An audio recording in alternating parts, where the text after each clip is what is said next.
How you doing? I'm all right, hanging in there. It's been a long year. I can only imagine.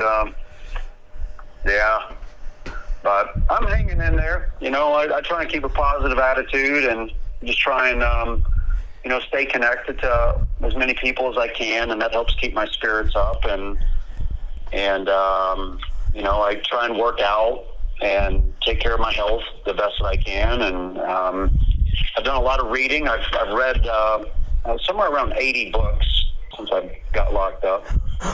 And what are some of your favorites? You know what? I love Louis L'Amour. Okay.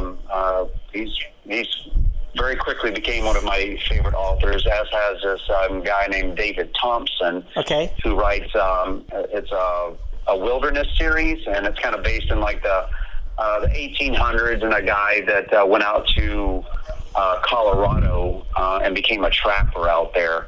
Okay. And it kind of follows him and his wife and their family, and their adventures there in the Rockies. And so I read a lot of those whenever I have the chance to get those. But I've read a real wide array of different types of books. Fiction, nonfiction, and some Pulitzer Prize winning books. So just kind of whatever I can get my hands on, that seems interesting. And I read a lot.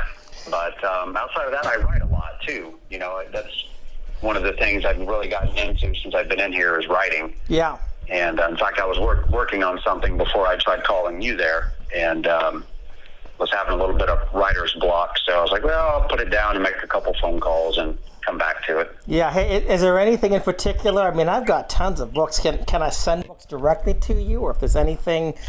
I mean, I've got. Well, the only caveat is that they've got to be sent from like a publisher or like a company, so like Amazon or Barnes and Noble. They can't come from a private address, and they can't be hardcover. Okay, that's interesting. They got to be soft cover. So okay. That's their two caveats. Okay. But I mean, if you send a book, I'll certainly read it, and whatever I get, I typically share with other guys. And, I've got Warren Farrell's A Boy Crisis, and I've already shared that with 3 or 4 different men in here now that have had the opportunity to read it as well. So okay. That one's been a hit. But, I mean, whatever you send, brother, I'm always appreciative of anything that I get here, and I would definitely read it, yeah. Okay, I really, really, really loved talking with your mom. I didn't know if you could see anything or not. I'm posting things on yours, Sarah, and your mom's Facebook page as I put them up as well. Your mom did a tremendous job. She was a great speaker. She just did a great job. Yeah. So, anyway. Again, I'm really, really thankful that you did that, my friend, because I mean, it's something that terrifies me, of course, is, it's already, I mean, it broke my heart that I was here whenever Ted passed. Right. And him and my mom were diagnosed right around the same time, within about 2 weeks of one another. Right. And she's not been doing well. In fact, she's back in the ER tonight. Oh, is she really? She's been... Oh, go ahead. It's just, it seems like about every week almost, she's back in the ER, and just excruciating pain, and they just having a hard time with the pain management. And I get it. I mean, talking with Ted, I mean, he was always in just debilitating pain, and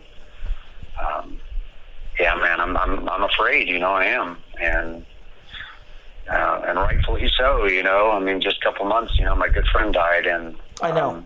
I talked to him, I believe that day that he passed, and I called, me and him have a mutual friend up here, Ryan Scott. I don't know if you know Ryan. Yeah. But I called Ryan right after I got off the phone with Ted, because he had told me on our last phone call that he was going to try and come up and see him, and soon as I hung up with Ted, I called him and I'm like, dude, you might want to go see him now, because I really don't think that he has a lot longer.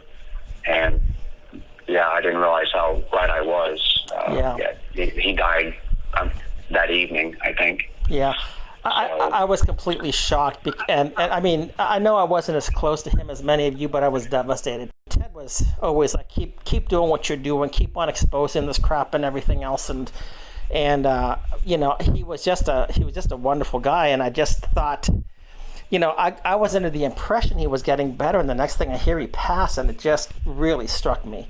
And that's why when I saw what your mom said, I'm like, you know what, I'm not going to let this happen twice. And then, you know, your mom was saying that she has advanced stage 3 instead of stage 4, but, you know, I remember that, you know, my father died. I called him on one day and I couldn't get a hold of his number, and I said, okay, I'll call him later on this week, and I never got to make that phone call because he died within a couple of days thereafter. And, you know, you're just like, I don't want that to happen.